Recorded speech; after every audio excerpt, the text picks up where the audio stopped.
My card for this week, I've been feeling a little insecure. I suppose it's a little bit of imposter syndrome. So getting ready to speak publicly and tell my story is really awesome, but also leads me just to feel a little bit insecure. And am I good enough, I suppose, is the answer to that one. But also proud.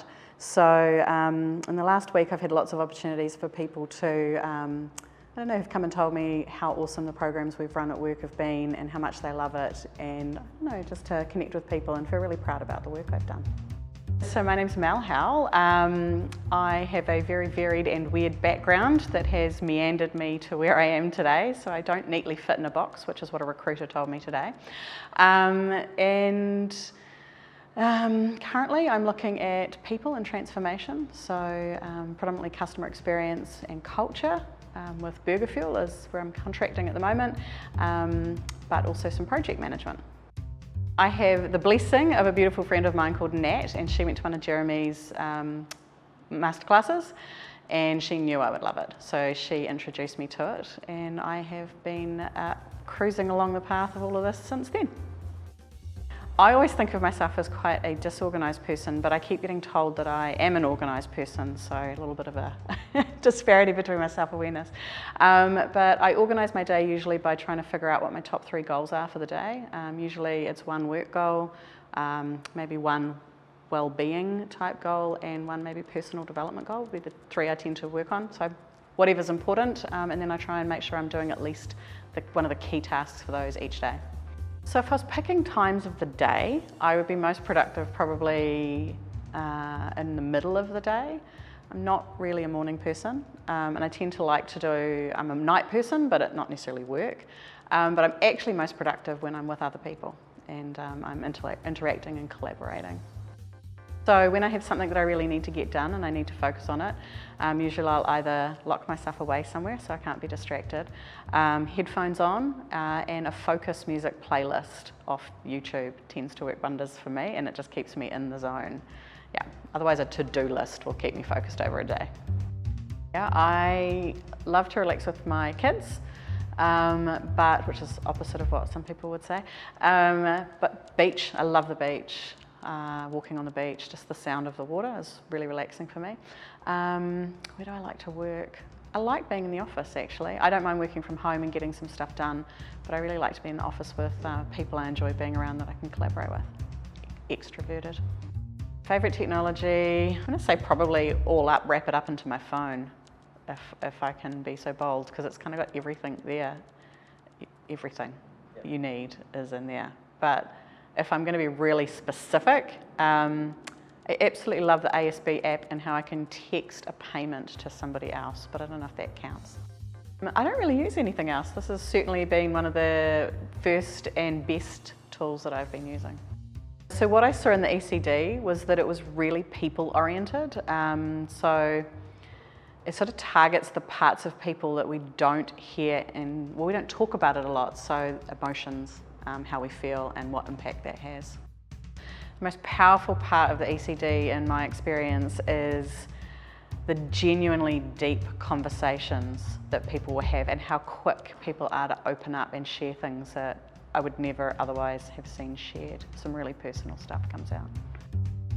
I think the most rewarding part about my work with the ECD is getting people or seeing people have their aha moments and being able to grow and develop from that.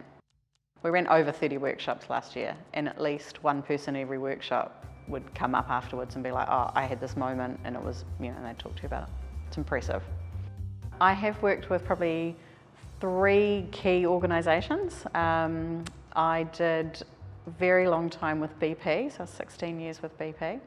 Burgerfuel, so I've had 2 goes at Burgerfuel now, so left and came back, so they're fun, it's a great place to work. And foodstuffs, so retail supermarkets. The most powerful situation I've applied ECD to is probably conversations with my kids. I've had lots of amazing moments in work, but to be able to have really powerful conversations with my kids about how they feel and how they want to feel and what success and relies on feeling. I think one of the deepest breakthroughs that calls to mind is a person I work quite closely with, and we actually trialled this, And afterwards he came to me and he'd said that going through one of the exercises had made him really connect a whole lot of self-work that he'd been doing, and it was pivotal, and he was so impressed with it. It was a really big, beautiful, deep moment. If someone was considering becoming an elephant rider, I'd say do it. Don't think about it, don't hesitate, just do it. Great answer. Great answer. Thanks. Short, quick, to the point. Just do it. Just do it. So when I'm introducing the game to leaders, as Jeremy says, it's better to show rather than to try and explain. So I suppose it's about the conversation or what the outcomes they want to have, and then it's about showing them how you can use the game to achieve those outcomes. We've had a really interesting experience at Burgerfuel. So we've rolled out customer experience and people experience using both ECD and the customer experience deck.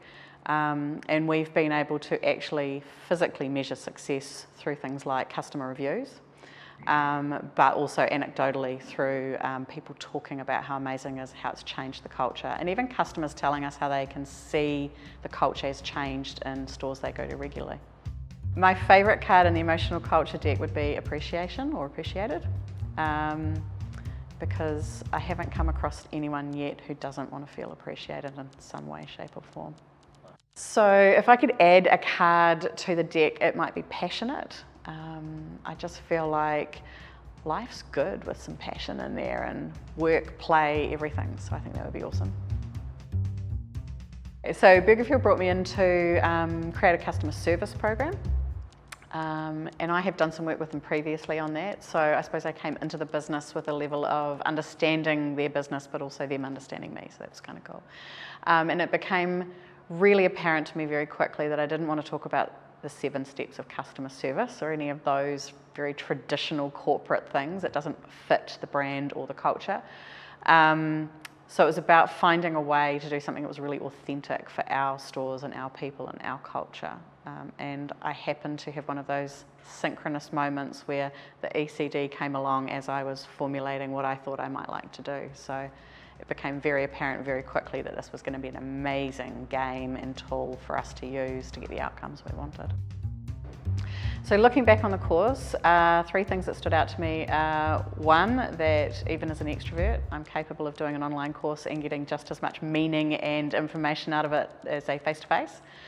2, that even though I'd been using the ECD for quite some time, it was really good to have that reinforce the things that I was doing well. And thirdly, it was also good to pick up some knowledge that perhaps I didn't already have and ways to do things that are going to be really useful moving forward. So I think what I learned about myself by doing the course was maybe it reinvigorated my passion for really wanting to help as many people as I can by using something like this. I think it's an amazing way of getting deep really quick with people and helping them to move forward and grow. So perhaps one of the worries or fears I had about doing the masterclass online was that I'm quite extroverted and I love being in a room full of people and having those people to bounce off. But actually it wasn't a problem at all. I quite enjoyed sitting down and working through it at my own pace and in my own time.